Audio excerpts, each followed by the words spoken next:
Dans notre beau monde de la création, il y a tant de joie.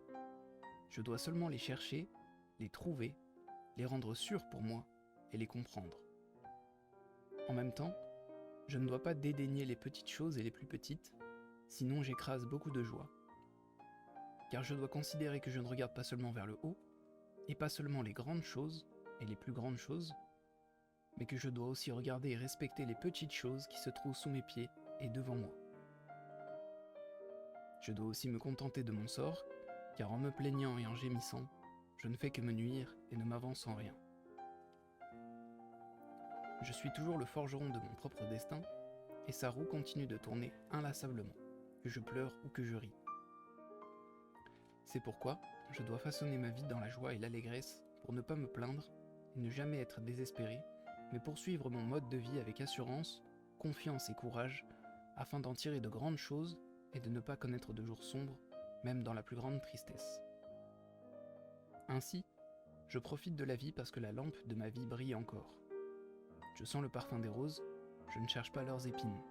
J'attrape les petites joies qui me donnent l'existence. Si une entrée est haute et large, je la franchis la tête haute.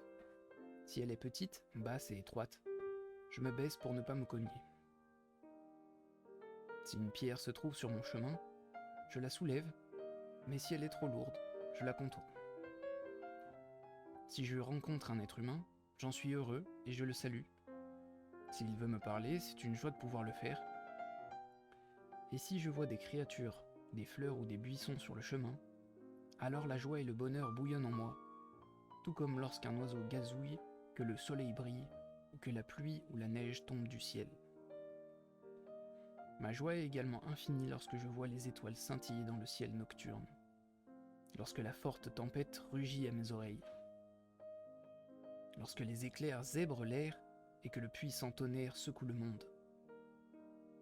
Où que je sois et quelle que soit l'heure, je trouve ainsi chaque jour et chaque nuit de nombreuses choses que j'apprécie et qui me permettent de reconnaître la puissance de la création et de trembler d'admiration jusqu'au plus profond de mon être.